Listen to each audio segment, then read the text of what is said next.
Tava com saudade de violência, intrigas e dragões? Estamos de volta ao Westeros. House of Dragons, primeira temporada, nossa análise depois da vinheta.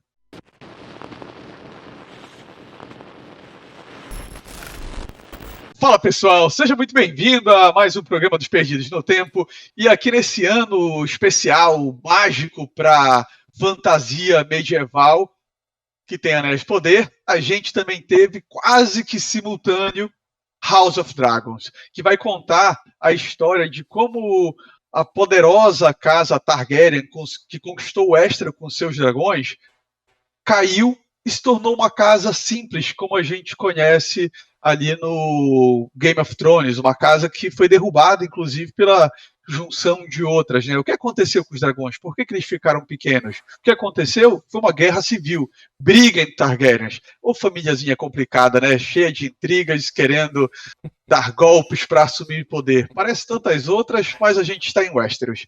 E se a gente está em Westeros, tem dragões, tem Targaryens, e a gente tem uma primeira temporada adaptando o livro com o mesmo nome, House of Dragons.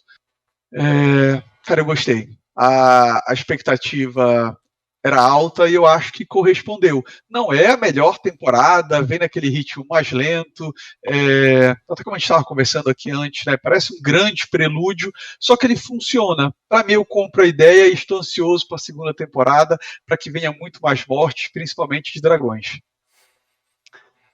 Eu concordo contigo, eu acho que essa primeira temporada ela é um grande prelúdio, porque assim, eu estava esperando uma coisa bacana, mas talvez a minha expectativa tenha sido errada, porque eu estava esperando algo mais na pegada do Game of Thrones. Então, quando eu vi que passou vários episódios, não morreu ninguém, não teve nenhuma grande reviravolta, nenhuma grande desgraça que ia colocar tudo a perder, legal, mas por que eu estou assistindo aqui, né? Mas é isso, eu acho que a gente está conhecendo os personagens, entendendo a dinâmica dessa Westeros, que obviamente não é a mesma que a gente viu, né, no Game of Thrones, a gente está aqui 100 anos antes, né? Então, mas isso gera uma curiosidade também de como a situação que a gente está vendo agora no House of Dragons vai desembocar no que a gente viu do início do Game of Thrones, né? Porque a gente estava comentando aqui também algumas casas que a gente não escuta falar em Game of Thrones, então provavelmente vão perecer aí no meio dessa guerra civil e tal, né?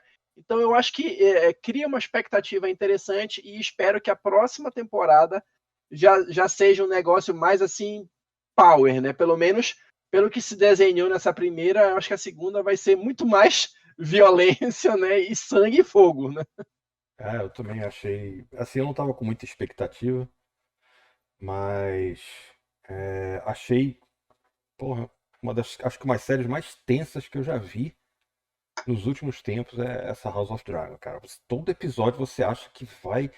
É uma tensão que vai subindo aos poucos, cara. Você tem certeza que uma cagada vai acontecer. Está para acontecer. Eu acho que esse aqui é o grande negócio da série, dessa temporada, cara. É igual o Oswaldo falou, é um prelúdio. Né? A gente percebe realmente que eles estão preparando o terreno para um troço que vai ser muito maior aqui na frente, né? Talvez na próxima. Eu já não sei como é que vai ser a escalada. Eu não sei quantas temporadas são, cara. Mas são 4. Previsto para 4. Aí depende se faz um pouco mais sucesso, um pouco menos. Isso. Então, assim, achei sensacional. Personagens muito marcantes. Alguns personagens que eu acho que a galera vai falar durante bastante tempo aí, cara. Muito bom, cara. Muito bom mesmo. Uma coisa interessante, Loreto e Fábio, é que é Game of Thrones, mas ao mesmo tempo não é Game of Thrones, entendeu? Você vê coisas lá e a gente lembra de estilos da série, mas ela também tem uma pegada muito diferente. E eu acho que é como uma comparação, como se estivesse numa frigideira, num fogo, né? Game of Thrones está ali o fogo baixo, de repente vê aquela labareda, dá uma baixada de novo e de repente, quando tu menos espera, outra labareda. E essa primeira temporada de House of Dragons, a temperatura ela foi subindo, cara, e você ficava toda hora esperando talvez esse fogo vir, só que ela manteve assim, não, a temperatura tá subindo, tá fervendo a água, uma hora vai vir. E a série fez isso muito bem.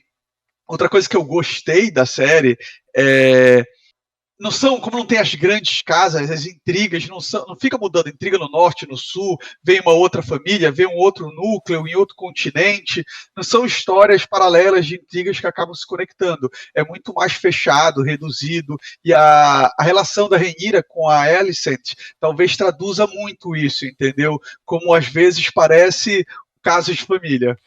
Cara, porque assim, nem dá pra você ter família muito grande, cara, porque você tem os dragões.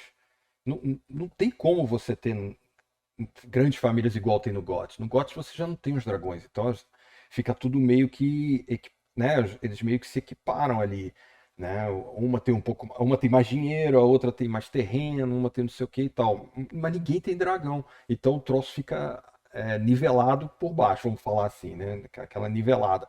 Nesse não, cara, pô, o cara tem 12 dragões, cara. Que vai. Não dá, cara. Não, não tem como você combater uma casa que tem tanto dragão. A não ser que seja a casa contra a própria casa, que é o que a gente, né, que a gente vai ver. Né, que vai ser a grande final, né, da temporada. Deve ser isso, né? O final da existência desses dragões e tal. E as outras casas olhando tudo isso, como é Game of Thrones, né? Uma vez. É uma roda, né? Como eles falaram, né? Então uma hora você tá aqui, a roda gira, você vai estar lá embaixo. Então é Game of Thrones. Mas é uma outra pegada, com certeza. É aquele lance, né, como a gente está falando. A intriga é dentro da própria casa, afinal de contas a série é House of Dragons, né? Então, enfim, tem que girar em torno disso mesmo. E as outras casas, eu acho que elas vão ser meros joguetes ou alguma coisa assim nas mãos dos Targaryen, das facções Targaryen, né? Vamos chamar assim, né? Dos dois grupos que estão se desenhando aí. Talvez se dividam em mais grupos, não sei. Eu acho que isso é bacana também por um lado, porque dá para você acompanhar melhor a história, porque no Game of Thrones tinha tanta casa, tinha tanta gente, chegava uma hora e ficava meio perdido, mas quem é esse cara mesmo? De onde ele veio? De onde ele saiu? Qual é a filiação dele? Era uma zona. Então nessa, como o negócio é mais reduzido, você consegue acompanhar melhor. E assim, foi uma série bacana, foi uma série empolgante essa primeira temporada, né? Criou uma expectativa legal para a segunda. Então vamos aguardar, né? Os saltos. E personagens sensacionais, né, cara? É. O Viserys putz, é muito bacana.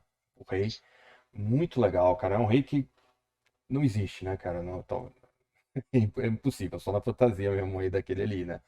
O cara que quer realmente o bem, quer unificar todo mundo, que tem um poder pra caramba nas mãos, mas ele, né, acaba sendo um cara bem justo.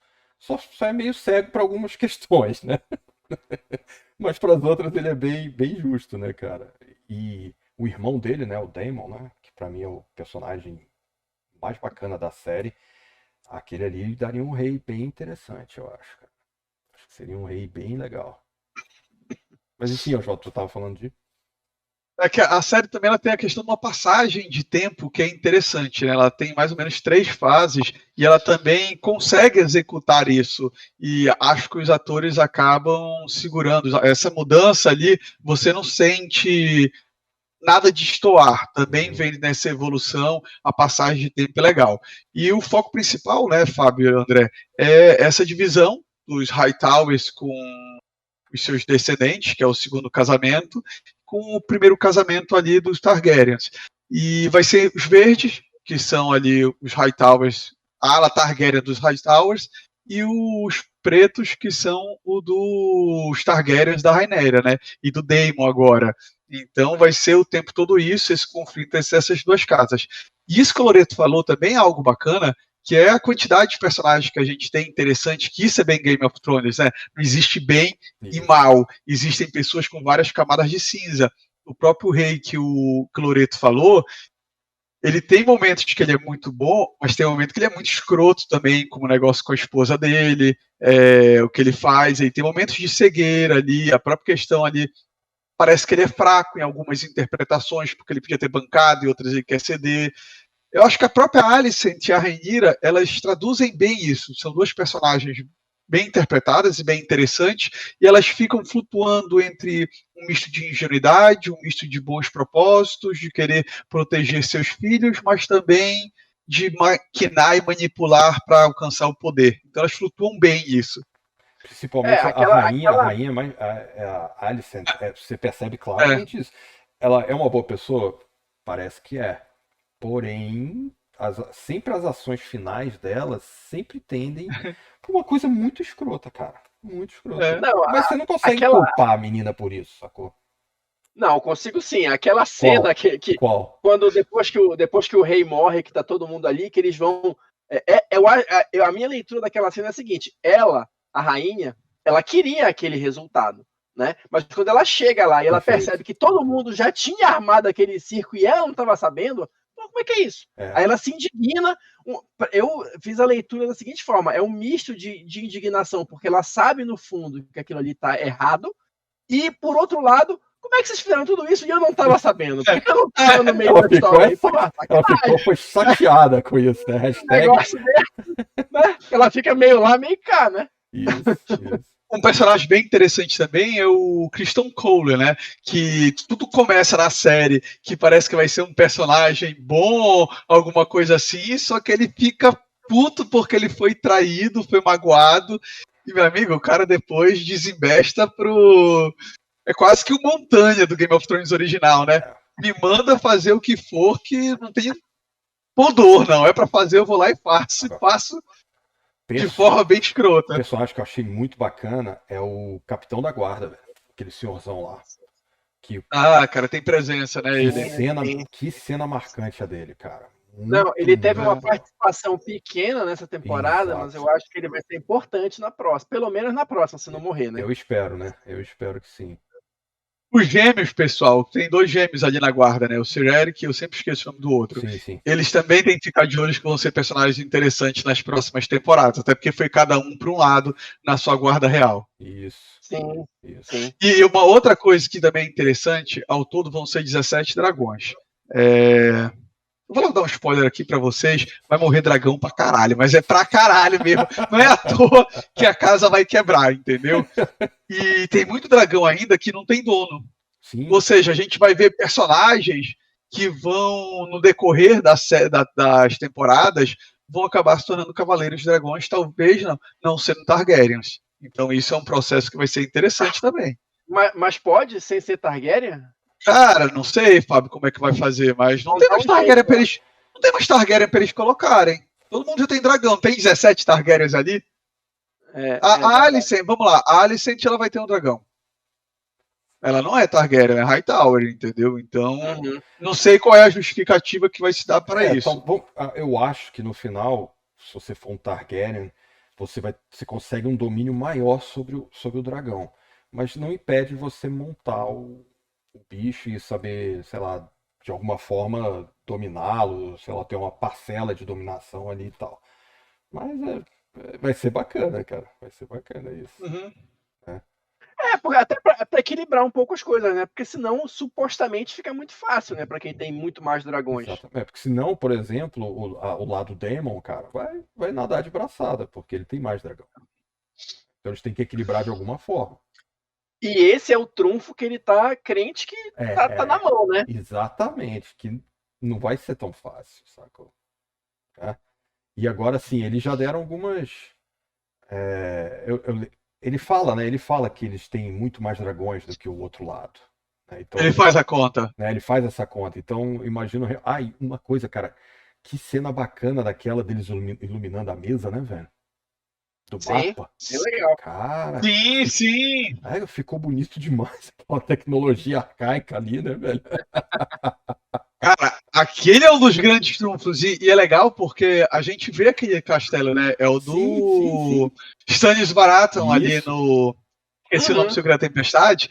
E é legal porque a gente vê, só que vê ele no seu auge, ainda tá rústico, ele é bruto. Cara. Mas ele tem essa paradinha que é diferenciada. Bacana. É o Storm Point, né? Storm Point, o castelo? Não lembro direito, mas acho que é o Storm Point. Pico da Tempestade, eu não lembro. Alguma coisa assim. Storm alguma coisa aí. Né? E é bacana também, porque a gente vê os Lannisters, né? Que eram no Game of Thrones, né? Os mais que influenciam mais, né? Que dominam praticamente tudo, né, cara? Por conta do dinheiro que eles têm, de tudo. Nessa temporada eles apenas estão começando, né? Eles são até meio tratados como os Lannisters ali e tal, não sei o que, chama os caras. Eles são chatos, mas, pô, chama os caras e tal. E o cara tenta falar, né, que ele tem um castelo, tem tem um não sei o que, muito bonito e tal, posso até construir um fosso de dragão, então não sei o que. A menina olha pra cara dele e fala, tá bom, Ti, beleza, quem sabe na outra vida, né? Acho isso muito bacana. E você, meu caro, sentiu falta de algum personagem, de alguma casa, alguém que você gostou e queria que tivesse aqui em House of Dragons? Tá à expectativa, tá ansioso por essa Guerra de Dragões? Deixe seu comentário, se inscreva aqui no nosso canal, curta e escute antes o recado do Fábio. Não, só uma crítica. Uma série com toda essa expectativa, com todo esse recurso financeiro e tudo mais, não tinha dinheiro para colocar uma música nova na abertura, não? Tinha que reutilizar a mesma música. Ah, Fábio, peraí, o Fábio trouxe um ponto polêmico. É, Fábio, porque foi uma decisão, muita gente gostou e muita gente não gostou, isso dividiu pra caramba. Enfim, só uma pequena crítica, mas vamos lá. Vamos seguir em frente. O compositor deve ter curtido pra caramba a ideia. Deixa pra gente seu comentário se você acha que essa música tinha que ser outra, tinha diferente. Quer fazer uma música, cantar aqui pra gente? Manda pro celular do Fábio, pro nosso não. Falou, galera. Um abraço. Falou, pessoal.